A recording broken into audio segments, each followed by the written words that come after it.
Bom dia, boa tarde, boa noite, seja bem-vindo, seja bem-vinda ao canal Imparável. Hoje eu converso com a Jusilene Gomes, de 46 anos, mãe de duas meninas e com uma história de vida de muita superação.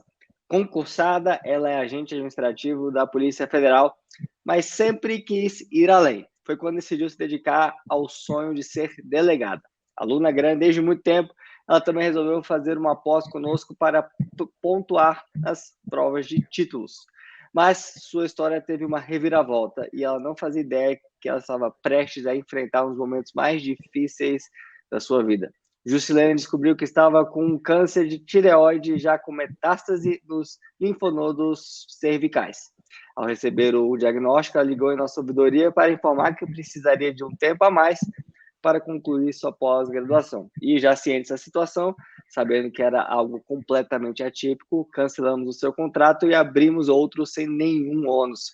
Após um período intenso de tratamento, ela se recuperou e pôde voltar a planejar seu futuro.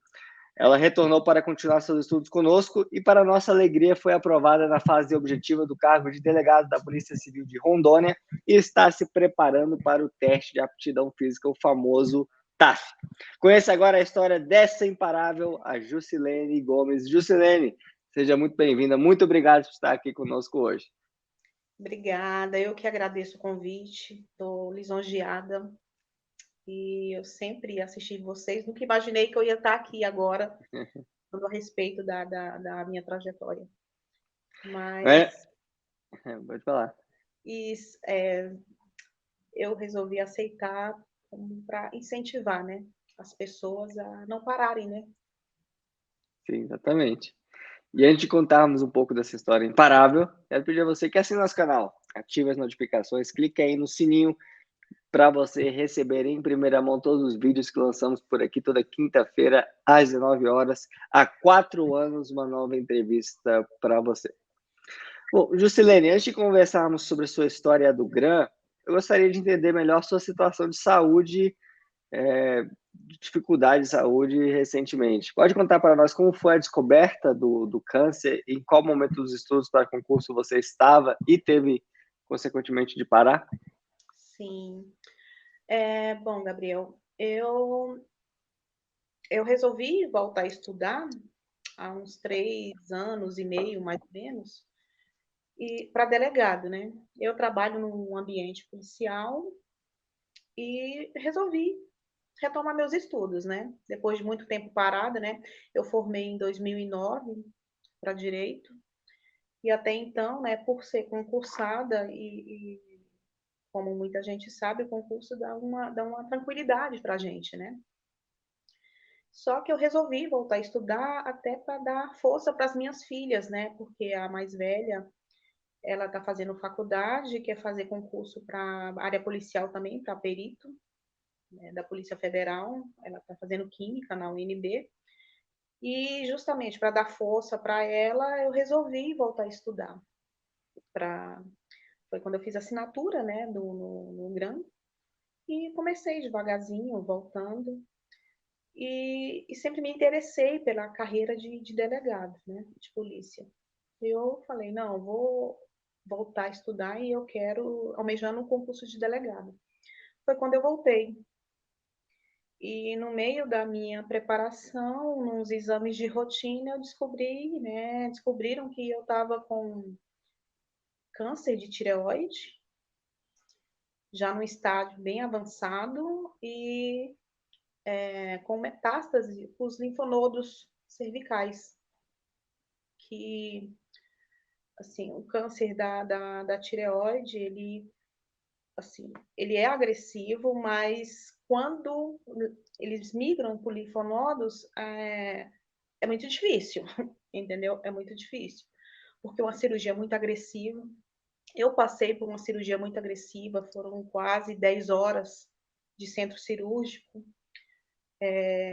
Depois de centro cirúrgico, UTI, e saí depois que eu descobri, né, fiz a cirurgia, eu saí já assim com a, a probabilidade de não mexer mais o braço, não movimentar mais a boca, comprometer a fala. Assim, eu vi que Isso poderia me prejudicar em relação ao concurso, né? De delegado. Não mexer mais o braço, o meu sonho estaria de tornar delegado estaria enterrado, né? E fui para a cirurgia com muita fé. O tratamento foi muito difícil, mas graças a Deus, hoje eu estou liberada pelos médicos.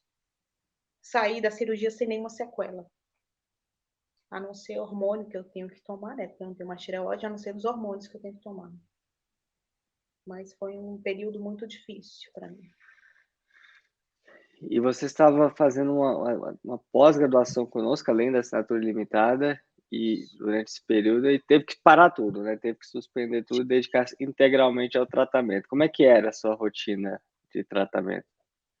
Bom, eu estava fazendo a pós porque foi logo no início da pós-graduação que eu descobri, né? Eu tinha feito a matrícula na pós-graduação, né, em investigação criminal, que é mais voltada, né, para o que eu quero.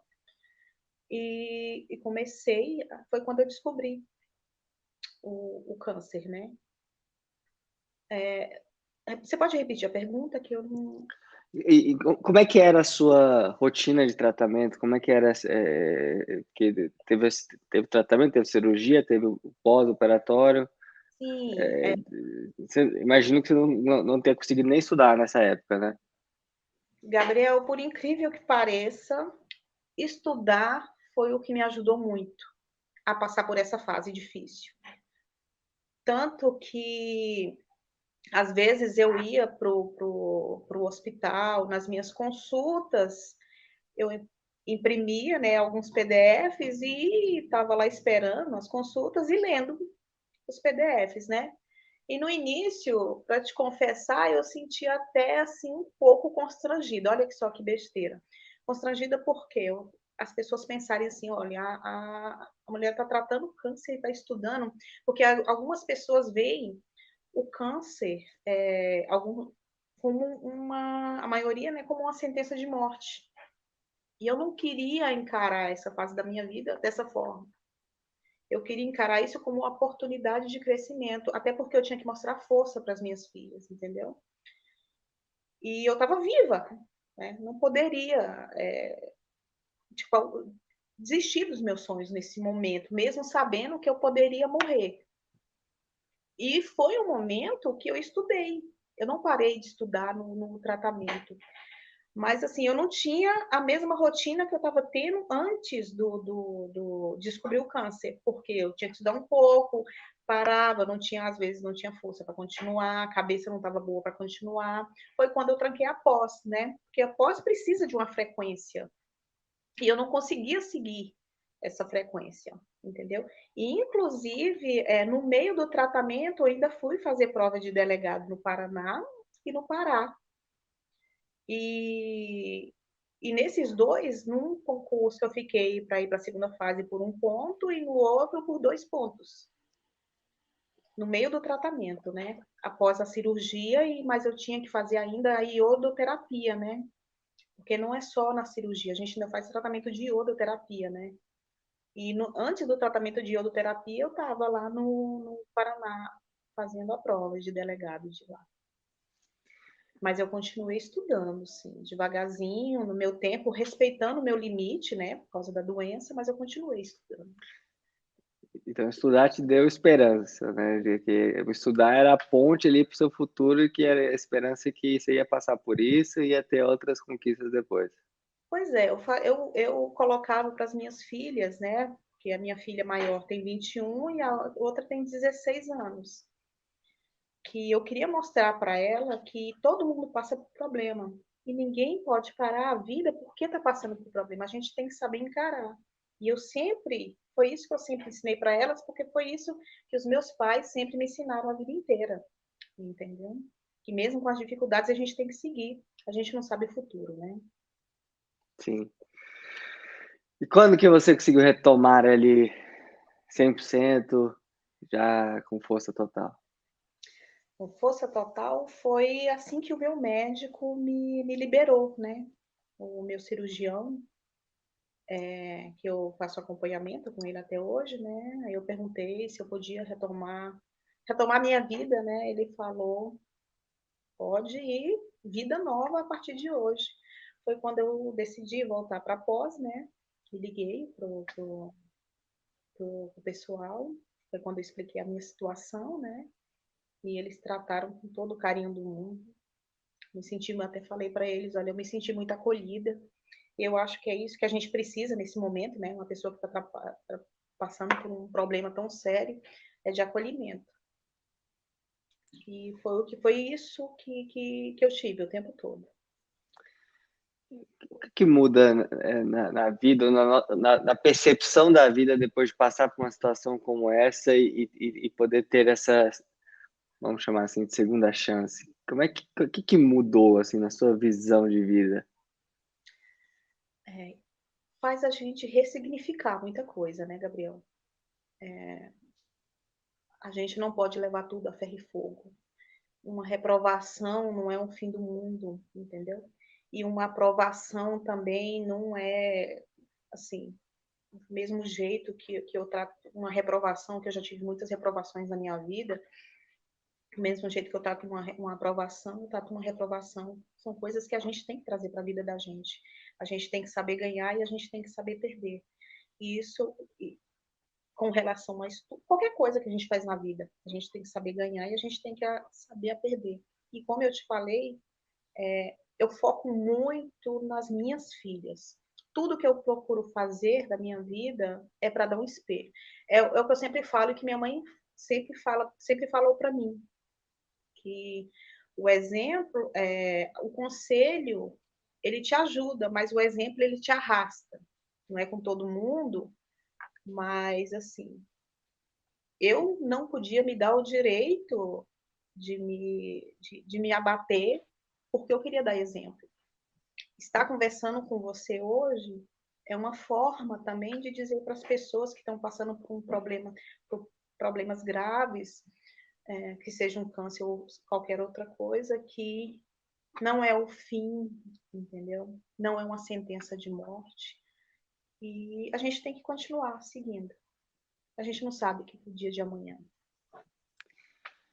Você continuou seguindo e fez a prova da Polícia Civil de Rondônia com sucesso, foi aprovado na primeira fase e já está se preparando para o TAF. Como é que foi essa prova e como é que foi a sensação dessa aprovação?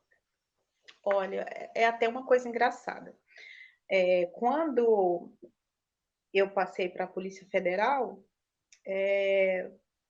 assim, eu estudei, fiz a prova, né? E eu não peguei o resultado. E a minha chefe, na época, ela falou bem assim, Ju, você já pegou o resultado da Federal? Aí eu falei, não, eu não peguei ainda. Não, então me dá seu CPF, deixa eu pegar seu resultado. Aí eu falei assim, aí eu não sei, eu acho que nem me saí bem nessa prova. Aí entreguei, né, o CPF, aí ela, você passou. Aí eu brinquei com ela, não, vai passar até é fácil, né? Classificar é fácil, o difícil é passar entre as vagas. Ela, não, você não entendeu, você ficou em 130 e pouco, você está dentro das vagas. Aí eu fiquei muito feliz e foi uma prova que eu não estava esperando muito. E esse concurso de Rondônia, para delegado de Rondônia, foi a mesma coisa. Um amigo meu, que foi fazer prova comigo também, né? Ele ligou para mim, aí ele, Ju, você já saiu o resultado de Rondônia, você olhou? Aí eu falei, não, não olhei ainda não, tô até meio um pouco ocupada aqui no serviço. Aí ele falou bem assim, então tá, então vou dar uma olhada aqui para você.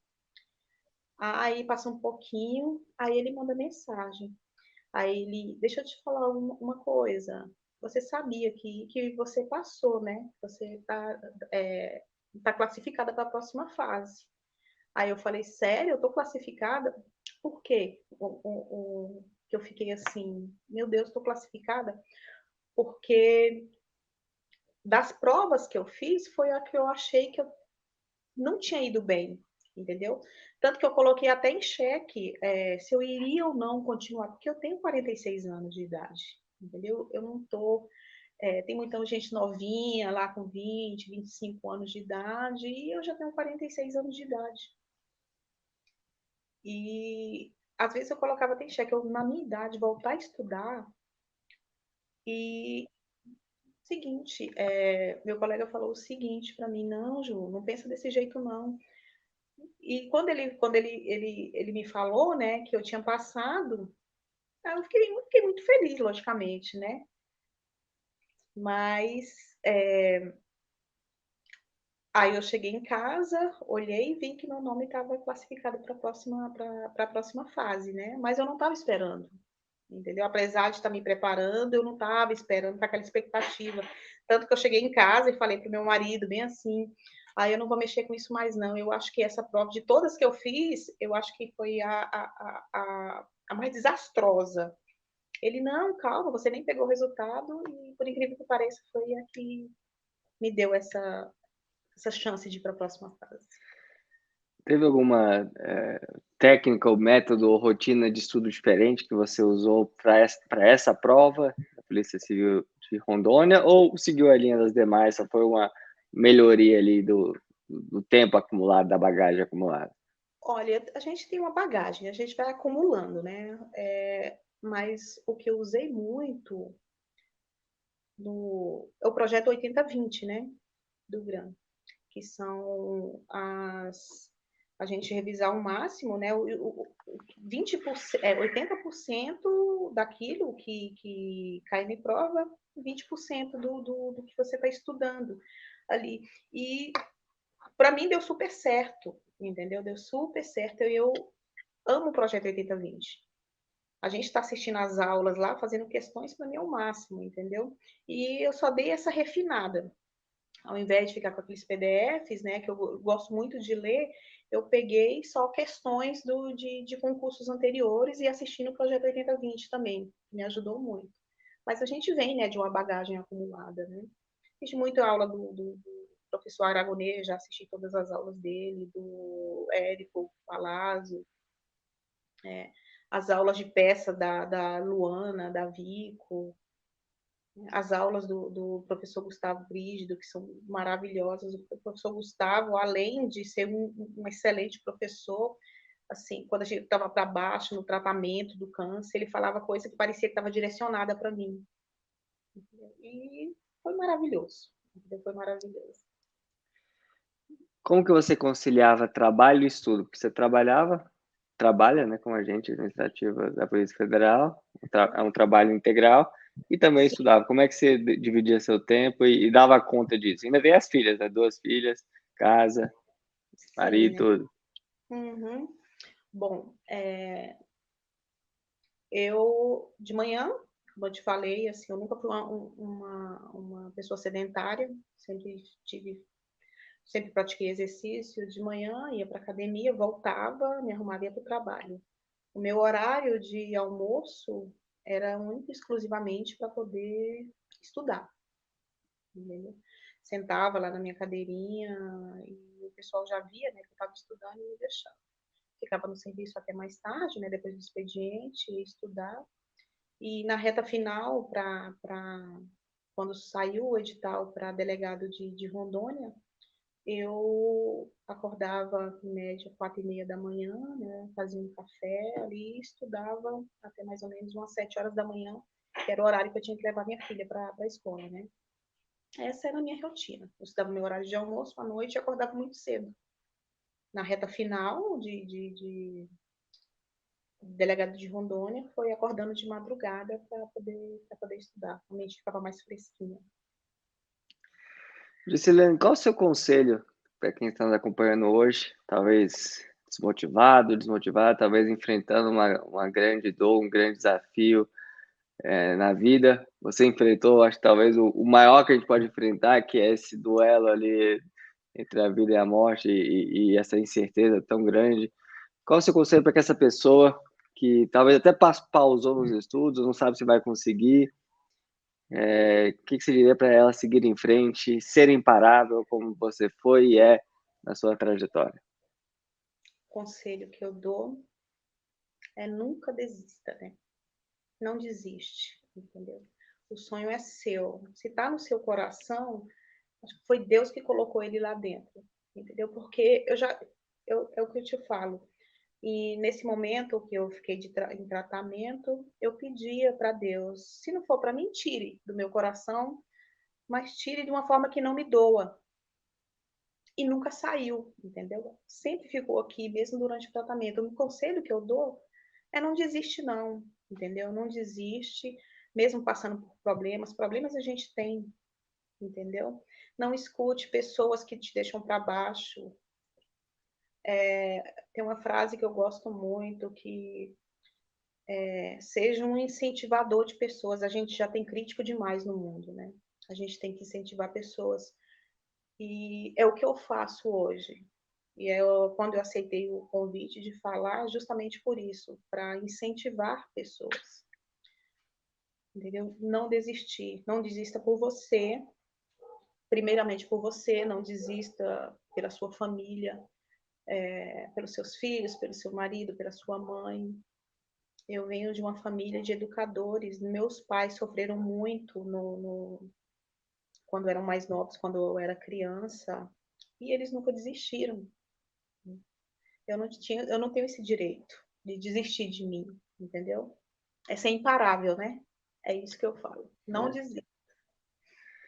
Juscelene, muito obrigado por compartilhar sua história, conversar conosco, confiar no GRAM. É um prazer, uma honra estar aqui com você hoje. É uma honra para mim, eu que agradeço. Eu que agradeço. Muito obrigada. O GRAM, eu digo para todo mundo. O GRAM foi um parceirão no momento que eu estava precisando. Foi um parceiro na hora que o professor Gustavo estava dando aula e falava, Deus está com você, porque ele fala muito de Deus e isso é muito bonito, entendeu? Ele falava, quando o Aragonê brincava com a reverência dele, estava falando comigo, entendeu? E é isso, não é só o ensino, entendeu? É um incentivo, é o acolhimento. Eu senti isso quando eu estava estudando, entendeu? E eu que sou grata a vocês por eu ser aluna de vocês. Isso para mim não tem nada que pague. Muito obrigada. Obrigado. E obrigado a você que nos acompanha aqui no canal. Deixe seu like, deixe seu comentário, seu feedback e assine o canal. Ative as notificações clicando aí no sininho para você receber em primeira mão todos os vídeos que lançamos por aqui toda quinta-feira às 19 horas. Até a próxima. Fica com Deus. Tchau, tchau.